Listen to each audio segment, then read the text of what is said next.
따라. 아멘. 네, 이 시간은 사랑하는 까닭에라는 제목으로 함께 말씀을 나누려고 합니다. 오늘 좀 결혼과 관련된 이야기를 해서 이미 결혼하신 분 입장에서는 좀 동떨어진 것 같고, 또 자녀를 결혼시켜야 될 입장에서는 좀 들을만 하겠으나, 또 자녀를 결혼시킨 입장에서는, 이미 시킨 입장에서는 이 말씀이 나에게는 아직 관심이 없는 것 같은 그런 느낌이 들 수도 있을 것입니다. 그렇다 할지라도 또 그 말씀 속에서 우리 지난날을 돌아보고 또 새로운 인생을 살아갈 때 우리는 어떻게 이러한 결혼에 관련된 문제를 어떻게 접근해서 살아야 될 것인가, 또한 이 사랑하는 까닭에 이 용어를 통해서 우리는 어떤 마음을 가지고 사랑하며 살아야겠는가, 이런 마음들을 다시 한번 생각할 수 있는 시간 되기를 소망합니다. 네, 결혼, 독신. 우리가 어떤 사람들은 결혼하고 싶어 하고요, 어떤 사람은 독신으로 살아가고 싶어 합니다. 그런데 이것에 대해서 두 사람이 얘기한 것을 들려주겠습니다. 프랑스의 철학자 중에 한 사람인 몽테뉴라는 사람이 있죠. 1533년에 태어난 사람이기도 한데, 이 사람이 결혼을 세 장에 비유를 했습니다. 결혼은 세 장과 비슷한 면이 있다. 세 장 밖에 있는 새는 세 장 안으로 들어가려고 하고, 세 장 안에 있는 새는 세 장 밖으로 나가고 싶어 한다 라면서 결혼이라는 것들이 얼마나 어려운지, 결혼의 현실에 대해서 언급을 했습니다. 자, 반면에 평생 독신으로 살았던 브람스 있죠. 브람스, 독일의 작곡가죠. 1833년도에 태어났던 사람인데, 그 사람이 한 64년 정도 살았네요. 64, 5년 정도 살았는데, 이 사람이 독신으로 살면서 한마디로 결론을 낸다면은 자유로우나 고독하다. 우리가 고독하나 자유롭다, 이런 표현은 좀 긍정적인 면이 있는데, 자유로우나 고독하다. 결국은 고독사로 죽었겠죠. 네, 고독사로 죽었다고 볼 수 있습니다. 자, 그래서 우리는 이렇게, 인간은 본래가 혼자 살 수 없는 존재로 태어났습니다. 아담도 혼자 존재했었으나 하나님이 보시고 안 되겠구나, 하나를 붙여줘야 되겠구나, 돕는 배필을 붙여주신 것처럼 혼자서는 살 수가 없는 것이 기본적인 사실입니다. 그래서 많은 사람들이 현실을 고려해서 결혼하면, 부모들을 보니까 결혼의 현실이 녹록지 않아, 부모님과 저런 인생을 내가 또 살아야 된다고 하면서 나는 결혼 안 할래. 많은 사람들이 그 생각을 더 먼저 하는데, 그렇습니다. 옛날부터 항상 이 문제 가지고 많은 사람들이 마음속에 다툼을 가지고 사는데, 제가 예전에 어떤 질문에 그런 생각을 했고요. 이것이 저한테도 하나의 모티브가 된 건데, 그래, 뭔가를 해야 될 거와 하지 말아야 될 것이 있는데, 해도 후회, 안 해도 후회 된다면은 하고 후회하자 라는 것이 제 나름대로의 신조가 되었거든요. 그래서 기왕이면은 안 해서 편할 수 있는 것도 있겠다 하지만, 해서 더 편해질 수 있는 삶을 살아내는 것이 또 우리의 삶의 태도다 라는 생각도 해봅니다. 그래서 여러분이 가능하면은 하십시오. 가능하면 하십시오. 최선을 다해서 하십시오. 후회할지라도 해보세요. 그러면 여러분이 무익한 것보단 유익한 게 훨씬 많습니다. 유익한 게 훨씬 많으니까 그도 오늘날 지구상에 지금까지 역사적으로 엄청나게 많은 사람들이, 결혼한 사람들이 훨씬 많잖아요. 그래도 유익하니까 하는 것이죠.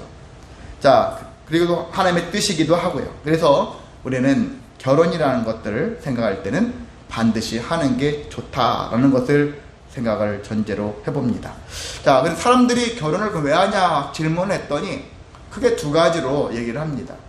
사랑받고 싶어서 그렇게 하고요, 그리고 안정적인 삶을 살고 싶어서, 이 두 가지를 내세웁니다.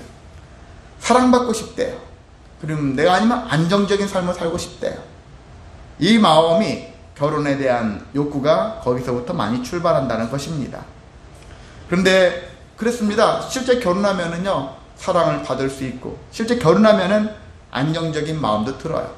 많은 운동선수들이 결혼 전에는 혼자 여러 가지 힘쓰다가 결혼하면은 실력이 향상되는 사람들이, 선수들이 제법 많아요.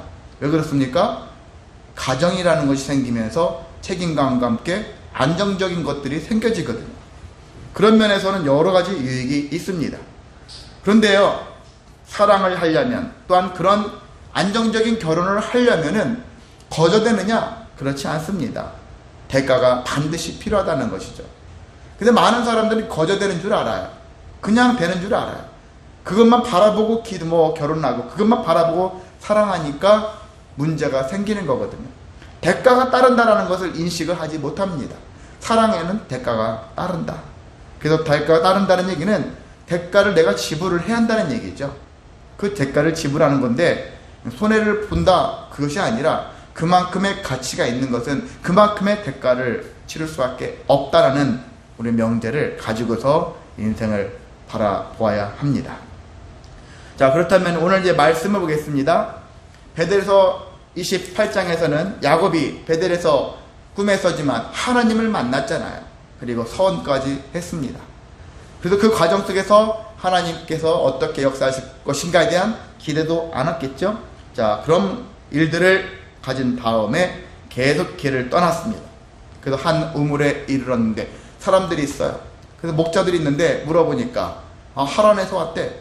그럼 가까이 하란이 다 왔는가 보다. 기대가 생겼죠. 제대로 그래서 길을 왔구나. 그래서 이 라반이 어디에 사는지 뭐 하는지 또 물어봤겠죠. 그랬더니 마침 저기 어떤 여자가 오는데 저기 그 여자가 라반의 여식입니다. 그런 얘기를 하는 거예요. 그래서 기대를 가지고서 보니까 그 여식이 목자로서 양떼들을 이끌고 우물에 와요. 자, 야곱이 그녀에게 여기 성경에 보면은 자기가 누구다 뭐다 막 이런 얘기들을 이렇게 하는데 하기 이전에 순서상으로 보면은 그녀에게 먼저 입맞춘다 그런 얘기 나와 있어. 그녀에게 입맞추고 소리내어 울면서 자신은 라반의 생질이다 조카다 이런 얘기하고 있고요. 라반의 여동생인 리브가의 아들이다 라는 얘기들을 자기 신분을 밝혀요. 뭐 이것은 동시다발적인 것일 수 있으니까 굳이 뭐 그렇게 여러 가지 시비를 걸 이유는 없을 것 같고요. 아무튼 이 라헬이라는 여자한테 자신을 신분을 밝히니까 그 친척이잖아요. 그래도 먼 친척도 아니에요. 가까워요. 엄청 가깝잖아요. 그래서 이런 관계니까. 그래서 라헬이 막 달려가서 아버지 라반에게 소식을 알리고 라반도 그 소식을 듣자마자 한마디로 한 걸음에 달려와서 조카를 보러 왔습니다. 자, 그래서 이들이 만나면서 야곱이 자기가 왜 여기까지 오게 됐는지, 자기가 오기 전에 나는 누구의 자식인지 얘기를 했을 거 아닙니까? 그냥 아무렇게나 막 말하면 안 되니까 정확한 사실을 얘기하니까 라반이 듣더니 맞구나 다 맞아. 보니까 자기 여동생 얘기도 했겠죠. 야곱의 엄마 얘기 했었겠죠. 그러니까 다 맞구나. 이건 반드시 필연 내 혈육이다. 그래서 라반도 그렇게 얘기했어요. 내 혈육이다고. 자, 이렇게 해서 같이 지냈죠. 근데 한 달을 지내고 나니까 라반이 이거 그냥 이렇게 지내는 것은 무의미하고 우리가 품삯을 정해서 정말 주인과 종의 신분으로서의 그런 관계를 형성하려고 합니다. 그래야지 일 시키는 것도 그렇잖아요. 매번 이거 좀 해줄래? 저것 좀 해주려기보다는 이것 좀 해라 저것 좀 해라가 시키는 입장에서 좋잖아요. 그리고 일 해주면 그만 대가를 내가 주면 되니까 이런 마음이 훨씬 편하겠죠. 자, 라반이 제안을 했는데 야곱은 그 제안에 대해서 그래요, 한 달에 뭐 300만원 주세요 500만원 주세요 그렇게 돈으로 얘기하지 않고 저 삼촌의 딸 라헬을 제가 좋아하거든요. 라헬을 아내로 삼고 싶습니다. 라헬을 저한테 주세요. 그렇게 요청을 하는 거예요. 그래서 삼촌 입장에서는 손해볼 게 없어요. 딸을 주는 거니까. 계속 그렇게 되어지니까 괜찮다 생각 드는 거지. 그 당시에는 근친상간은 가장 기본적인 일이에요. 다른 사람한테 가는 것보다 근친한테 시집 보내는 게 아주 자연스러운 형태니까 아주 자연스러운 과정이죠. 라반한테는 전혀 손해볼 일들이 아닌 거죠. 딸을 멀리 보낼 이유도 없고 가까이 둘 수 있으니까 걔도 여러 가지 측면에서 유익하다. 그렇게 계약을 맺었던 것을 볼 수 있습니다. 근데 야곱이 보니까 왜 둘째를 더 사랑했을까? 언니가 더 이뻤다면 언니를 택했을 거예요. 근데 언니보다는 둘째가 예쁘다. 성경에도 17절에 곱고 아리답다 그런 얘기를 하죠. 곱고 아리답다. 천돈에 반한 그런 야곱의 모습을 봅니다. 자, 그래서 이 여인을 사랑하기 때문에 이 모든 것에 대한 결정은, 판단은 라헬을 너무나 사랑했기 때문에, 사랑하니까 이러한 생각을 했고요. 사랑하는 까닭에 7년 동안 내가 일하겠습니다 라는 조건을 내세웠잖아요. 야곱이 먼저 7년이라는 노동의 대가를 치르고 내가 이 여자를 얻겠다 하는 그런 마음, 7년의 가치가 충분하다 그렇게 믿었던 거죠. 예, 이런 마음을 가지고 살았습니다. 야곱의 입장에서는 사랑이라는 것이 어떤 동기부여가 됩니다. 사랑하기 때문에, 그 사랑 때문에 내가 무언가를 할 수 있는 동기부여를 받았다라는 것입니다. 이 세상에는 동기부여 받을 게 참 많아요. 여러 가지 많습니다. 많은데 사랑도 엄청난 동기부여를 할 수 있는 힘이 됩니다. 그 사랑도 잘 사용하면은 엄청난 에너지가 되어지거든요. 자, 이렇게 우리는 사랑은 많은 동기부여를 하기 때문에 사랑하는 마음을 가지고 사는 사람과 사랑하는 마음이 없는 사람은 우리가 봐도 얼굴에서 빛이 달라요. 연인들 보세요. 어떤 사람 대본에 얼굴빛에서 얼굴 보고서 너 누구 사랑하지? 그런 걸 발견할 수 있잖아요. 사랑하면 이렇게 삶이 바뀌어져요. 얼굴빛이 달라져요. 제 지금 얼굴빛이 어떻습니까? 사랑하는 얼굴입니까? 사랑이 빠진 얼굴입니까? 또 여러분 어떻습니까? 거울을 볼 때마다 내 얼굴에서 무엇을 발견할 수 있습니까? 사랑으로 풍성해지시기를 소망합니다. 잃었다면, 빠졌다면 사랑이 다시 풍성히 차오르도록 내 영혼을 키워야 합니다.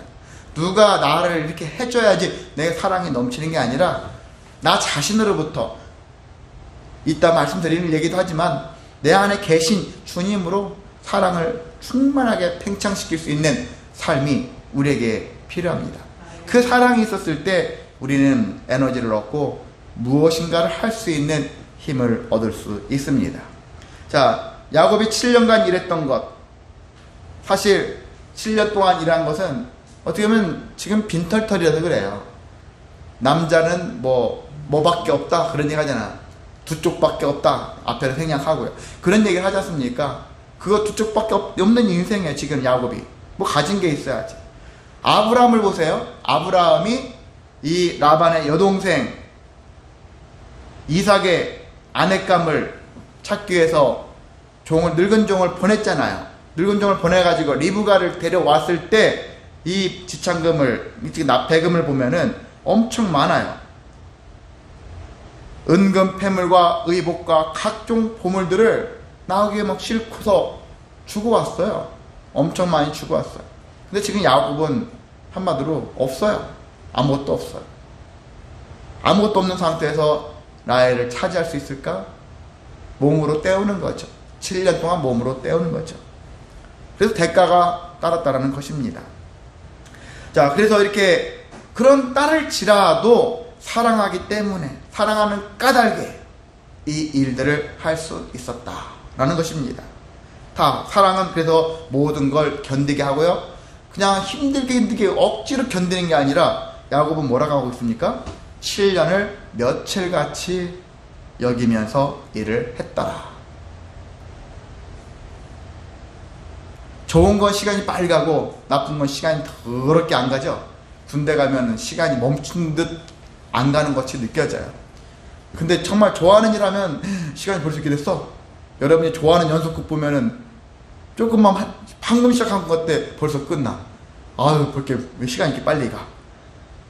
세상에 있는 모든 아주머니들이 그런 소리 안 한 사람 없을 겁니다. 누구나 다 연속극 본 사람들은 벌써 시간이 이렇게 됐네, 이런 얘기를 해요. 이게 사랑하면은 모든 것들이 쉽게 다 이루어지는 것을 볼 수 있습니다. 자, 그런데 그래서 우리도 있잖아요. 사랑, 그 사랑에 대해서 생각을 해봅니다. 우리에게 지금 소망의 삶이 없다면, 우리에게 지금 어떤 동기부여 삶이 없다면 사랑하며 살자. 사랑하며 사시기를 소망합니다. 근데 우리가 사랑해야 될 대상들이 있죠. 무엇보다 신명기에서도 말씀하고 있고 신명기 6장에도 말씀하고 있어요. 또 오늘날 여기에 많은 말씀에서도 하나님을 사랑하라 그렇게 얘기하고 있어요. 예수님도 두 가지로 얘기를 했잖아요. 그중에 첫 번째가 하나님을 사랑하라. 근데 어떻게 사랑하라고 말씀하고 있습니까? 마음을 다하고 뜻을 다하여 주 너의 하나님을 사랑하라. 마음과 뜻을 다하여 힘을 다하여 하나님을 사랑하래. 그냥 사랑합니다 하는 그런 수준이 아니라 마음과 뜻을 다하라는 거예요. 그런 마음으로 사랑하라는 거죠. 그것이 없어 그러면 사랑이 이루어질 수 없는 거예요. 잠깐 스쳐 지나가는 것, 안개 지나지 않는 그런 사랑의 형태밖에 남지 않습니다. 그래서 우리가 마음을 다하고 뜻을 다하고 힘을 다하는 그런 사랑으로 하나님을 사랑하시기를 소망합니다. 또한 이웃을 사랑하라 말씀하고 있죠. 또 예수님도 그렇게 정리했어요. 예수님이 두 가지를 말씀하신 게 바로 이거거든요. 하나님을 사랑하라, 그리고 이웃을 사랑하라. 저는 항상 예전부터 이웃 할 때는 우리 옆집 사람들을 얘기하는 게 아니에요. 제가 생각하는 이웃은, 또 하나님이 우리한테 말씀하실 때 이웃은 바로 옆집에 사는, 위아랫집 사는 그런 사람들이 이웃이 아니라 나를 제외한 모든 사람이 다 이웃이다. 그러니까 제 옆에는 가까이서는 장미라는 사람이, 이주아라는 사람이, 이연아라는 사람이 최고로 가까운 이웃이거든요. 그 이웃부터 사랑하는 거예요. 가장 가까이 있는 사람부터 사랑하는 것입니다. 그래서 이웃을 어떻게 사랑하냐면 자기를 사랑하듯이 사랑하라는 거예요. 이제 세 번째가 자기를 사랑하는 것인데, 그 자기를 사랑하는 거, 사실 사람들은요, 청소년들 보면은 자기를 엄청 미워합니다. 미운 부분만을 골라가지고 어떻게 참 그렇게 눈이 이렇게 생겼어, 코가 이렇게 생겼어, 왜 하관이 이렇게 생겼어, 왜 눈썹은 이래, 왜 이렇게 머리통은 커, 뭐 이런 얘기를 우리 집에서 일어나는 현상이거든요. 우리 둘째가 지금 그런 상태에 있습니다. 참 이쁜데 온통 불만이에요. 다리는 이렇게 굵어. 매번 다리를 잘라요. 손으로 잘라요. 이 정도 됐으면 얼마나 좋을까. 근데 돌이켜보니까 저도 그랬더라고요. 예전에 왜 이렇게 많이 튀어나왔지, 이 정도만 좀 되면은 좀 좋은데, 진짜 차라리 이 퍼진 살이 오히려 길이가 되어져서 키가 더 컸으면 얼마나 좋을까. 손톱은 왜 이렇게 잘 자라, 손톱으로 자랄 뼈가 키로 가서 얼마나 좋을까. 저도 이런 생각하고 살았거든요. 역시 피는 못 속이는가 보다 하는 생각이 들기도 하는데, 그렇습니다. 많은 사람들은 자기를 미워하고 자기를 싫어하는 것 같아요. 거울을 쳐다보면 이렇게 하고, 사진 찍으려면 이렇게 하잖아요. 그런데 연구에 따르면은 제일 사진 같은 걸 봤을 때, 어떤 인물을 뽑을 때 누구를 기준으로 뽑냐? 자기의 형상을 가장 기본으로 뽑는다라는 얘기를 해요. 낯선 것을 뽑는 것이 아니라 되게 친근하고 괜찮다고 하는 것들을 뽑아서 보다 보면은 자기를 닮아있는 사진들을 뽑는다라는 거예요. 그 결국은 본질적은 더 드러난 것은 자기를 저주하고 자기를 미워하고 자기를 싫어하는 것 같이 하나, 가장 기본은 자기를 아끼고 자기를 존중하고 자기를 사랑하고자 하는 마음이 존재한다는 사실입니다. 그래서 그것을 일찍 배운 사람이 있고 그걸 나중에 배운 사람들이 있죠.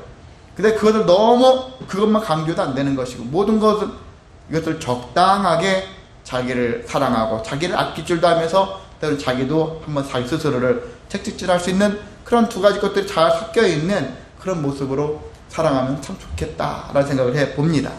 그래서요, 우리는 다시 한번 말씀드리면 하나님을 사랑하자, 이웃을 사랑하자, 나 외의 모든 이웃을 사랑하자, 나 자신을 사랑하자.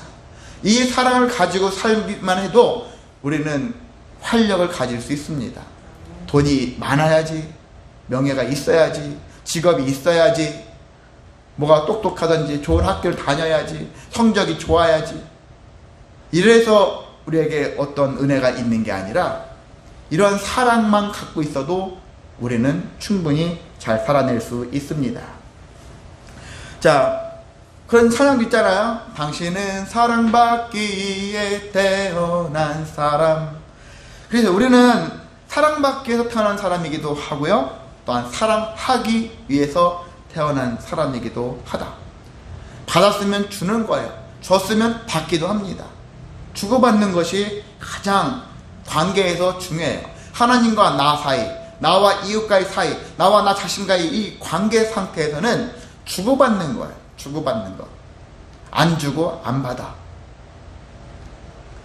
그런 생각을 가지고 살 때도 있었어요. 저도.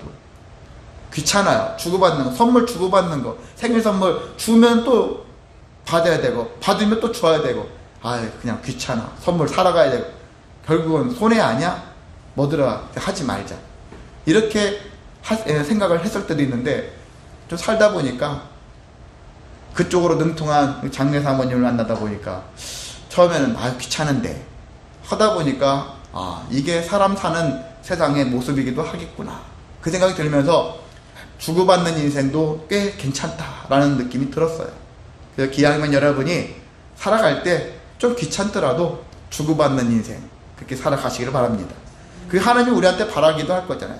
하나님께 예배 드리고, 그리고 하나님께 소망을 받고, 문제를 드리고, 또 우리가 해답을 얻고, 이러한 관계들이, 그런 것들이 이루어졌을 때 은혜가 있거든요. 여러분에게도 그런 삶이 넘치시기를 소망합니다. 예, 그런데요, 우리가 사랑받고 사랑해야 되는 관계인데, 이 사랑이라는 것도 있잖아요. 사랑 무조건 좋냐라고 물어봤을 때 그렇지 않다. 저는 또 그렇게 얘기를 하고 싶습니다. 사랑도요, 독이 있고요, 사랑도 약이 될 수 있어요. 독이 될 수도 있고 약이 될 수 있어요. 이 사랑을 어떻게 활용하느냐에 따라서, 어떤 목적으로, 어떤 마음으로 하느냐에 따라서 이 사랑이 나한테 독이 되거나 이웃들에게 독이 될 수 있거든요. 그래서 이 사랑을 함부로 하면 안 되는 거예요. 그 가치에, 목적에 합당하게 사랑을 독이 아니라 정말 약이 되어질 수 있도록, 그 사랑을 약이 되어지면은요, 어디 가든지 모든 걸 다 회복시키고 모든 걸 충만하게 만들 수 있습니다. 근데 독이 되어지면 어떤 결과가 옵니까? 사랑해서 결혼했는데 결혼 생활을 보면은 뭐가 돼 있죠? 전쟁터다. 사랑과 평화, 그렇게 되어졌는데 사랑과 전쟁이 되는 거죠. 사랑할수록 평화가 넘쳐야 되는데, 사랑할수록 전쟁터를 방불케 하는. 그래서 어떻게 보면 결혼한 사람들이 전쟁 나면은 싸움 잘할 것 같아요. 왜? 평상시 싸움을 하도 많이 해서, 싸움에 아주 이골이 나서 싸움의 전문가니까 전쟁 나도 도망가지 않고 능히 대처하면서, 좀 농담이지만 그 정도로 사람들이 엄청나게 전쟁을 많이 치릅니다. 그들이 처음에는 사랑했잖아요. 왜 사랑이 전쟁으로 갈까요? 왜냐하면 사랑을 도구로 사용했기 때문에 그래요. 도구로 만들었기 때문에 그렇습니다. 주기도 전에 받기만 하려고 하니까, 너는 왜 그러니? 너는 왜 그러니? 사랑을 잘 사용하시기를 소망합니다. 그래서 사랑을 정말 도구가 아닌 약으로 자꾸 만들 수 있는 그런 모습을 간직했었을 때, 나에게도 사랑이, 그에게도 사랑이, 하나님에게도 사랑이, 이 사랑이 진정한 하나님이 원하시는 사랑의 모습이 되어져서 많은 사람들을 형통케 하고 승리케 할 수 있습니다. 자, 야곱을 보세요. 야곱은 라헬을 사랑했어요. 근데 사랑하는 이유가 뭘까? 앞에 다 나와 있는 근거는 별거 없어요. 물론 제일 먼저 본 딸이기도 하죠. 그것도 첫눈에 반한 것도 있지만 17절에 말씀하고 있잖아요. 라헬은 곱고 아리답다. 어젯밤에 현아가 자기 전에 뭐 얘기하다가 나는 얼굴이 뭐 이렇게 저렇고 난 안 이뻐 얘기하더라고요. 아니야 현아야, 너는 이뻐. 그런데 너는 이쁘다라기보다는 미스 코리아 보면은 1, 2, 3등 전통적으로 뭐죠? 진, 성, 미잖아요. 미. 너는 미만 추구하면 안 돼. 너는 타고나기를 진으로 태어났어. 너는 계열이 진의 계열이야. 진이라는 건 뭐니? 외모도 있어야 되겠고, 인성도 좋아야 되겠고, 더 지적인 그런 면을 갖춘 그런 형태를 가진 사람이 그런 진의 면모거든. 아름다움만 있으면 왠지 아름답기는 겉은 모양은 아름답게 생겼으나 그 안을 알 수가 없어. 가벼움이 느껴져. 미만 있으면. 겉미만 있으면 그래. 그래서 현아 보고 너는 진의 모습을 닮은 미에 가깝다. 진의 모습을 가진 미인이다. 라는 얘기를 해줬거든요. 그러니까 하나님이 진의 모습으로 살으려고 너한테 이런 모습을 주셨으니까 평안하게 잠들어라. 그렇게 얘기를 해줬고, 그래서 만족해 하는 것 같아요. 자, 그렇습니다. 우리는 있잖아요. 겉에 것만 취하면 안 되는 거예요. 이삭이 며느리를 찾기 위해서 아브라함이 고심했던 것은 뭐냐면은 하나님의 인도를 따라서 며느리가 얻어지기를 바랬던 거고, 아브라함의 명을 받은 그 늙은 종도 계속 고민하잖아요. 가면서 하나님, 내 주인 아브라함이 하나님의 인도를 따른 그런 며느리를 원하는데 그런 며느리 좀 만나게 해주세요. 그 종도 그런 마음을 가지고, 간절한 마음을 가지고, 절박한 마음을 가지고, 그래서 리브가를 얻어왔지 않습니까? 근데 지금의 야곱은 그런 모습이 아니잖아요. 하나님, 정말 저에게 합당한, 제가 그리고 아낌없이 사랑해줄, 정말 하나님 말씀대로 신실하게 살아낼 그런 여인을 저에게 주십시오. 이런 마음이 이 성경에는 없어요. 그 사람이 본 것은 이쁜 거, 이쁘다. 저 여자를 택하고 싶다. 이런 마음만 큰 거예요. 한 달 동안 있으면서 뭐만 생각했어요? 이쁘니까 사랑에 빠져가지고 이쁜 것만 바라보고 계속 저 여자를 내 것으로 만들고 싶은 욕구만 생기는 거죠.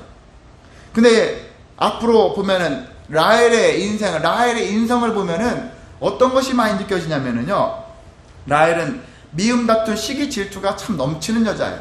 그것도 누구한테? 자기 친언니한테 그것을 엄청 느껴요. 미움 다툰 시기 질투. 그리고 투사도 잘해요. 언니는 아들이 4명이나 쭈르라하니만 낳았으니까, 근데 자기는 애가 안 생기니까 남편한테 막 따지잖아요. 나 좀 아들 좀 낳게 해주시오. 그러니까 야곱이 내가 자녀를 어떻게 낳게 하냐. 임신하게 하는 것은 하나님이 하시는 일이지 내가 하는 일이 아니다. 오히려 책망을 하잖아요. 그렇게 투사를 합니다. 그뿐만 아니라 나중에 도망갈 때, 가족이 모두 도망갈 때 아버지의 집에 몰래 들어가서 드라빔을 훔쳐가죠. 아버지가 정말 중요하게 여기는 가정 신을 훔쳐가요. 그건 욕심이 많다는 얘기잖아요.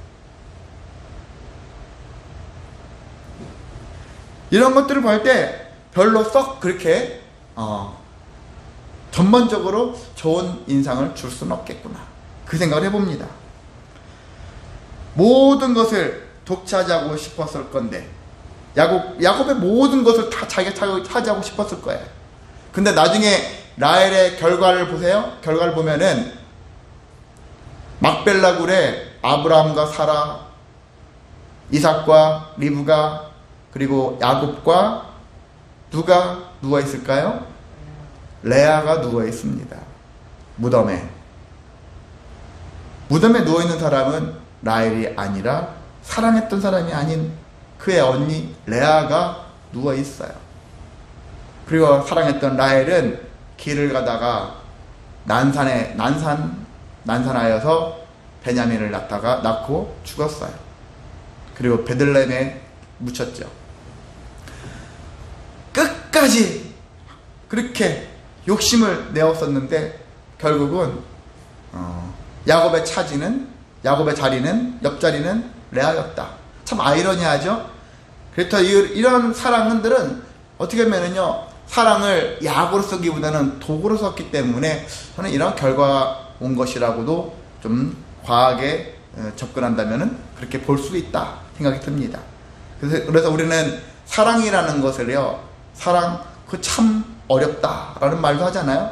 근데 그 어려운 것을 우리가 인간 세상에서 배우지 마시고 하나님의 그 사랑을 배우시기를 소망합니다. 하나님의 사랑을 배워야 되는 거예요. 하나님의 사랑이 기본이 되어서 그 사랑으로 사람들을, 정말 우리 사랑의 4가지 종류 얘기하잖아요. 에로스 사랑도 있고 스톨게 사랑도 있고, 그 다음에 필로스도 있고요, 아가페도 있잖아요. 가장 기본적인 것이 아가페적인 사랑, 하나님의 사랑, 부모님 같은 사랑, 무조건적인 사랑 같은 이 사랑이 먼저 바탕이 되어져서 다른 사랑들이 잘 구성지게 되어지면 좋거든요. 근데 그것이 아닌 다른 것들이 너무 드러나면은 한쪽으로 쏠려지고 약이 아니라 독이 되어지는 사랑으로 살아가는 것을 볼 수 있습니다. 그런 것처럼 우리는 하나님은 우리한테 예수님을 보내시면서 큰 대가를 치르하셨잖아. 당신의 아들을 우리를 사랑하는 것 때문에, 사랑하기 때문에 당신의 아들을 십자가에 못 박아 죽게 만드셨잖아요. 그래서 사랑은 대가가 필요하다는 것이죠. 근데 하나님의 그 사랑의 과정을 보세요. 우리한테 야, 내가 내 아들을 십자가에 못 박았어. 난 그렇게까지 너희를 사랑해 라고 말씀하시면서 그럼 너희들도 그 많은 대가를 나한테 치러야 되지 않겠니? 라고 말씀하실 것 같은데 하나님은 그게 없어요. 내가 너희한테 요구하는 것은, 원하는 것은 나 너희를 정말 사랑해. 근데 딱 하나 요구한다. 너희를 위해서 대신 십자가에 지신 그 예수를 구주로 믿고 나의 하나님으로 믿고 나의 주인으로 너희들이 섬겼으면 좋겠다.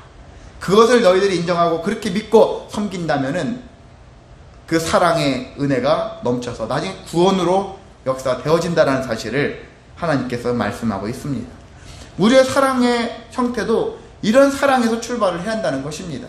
이것으로부터 출발해야 되는 거예요. 아가페적 사랑은요, 모든 자들을 다 사랑하는 거예요.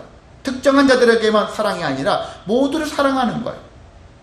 야곱이 기왕이면은 그래요. 사람이 이건 이제 에로스적인 사랑을 하니까 라헬만을 사랑한 거잖아요.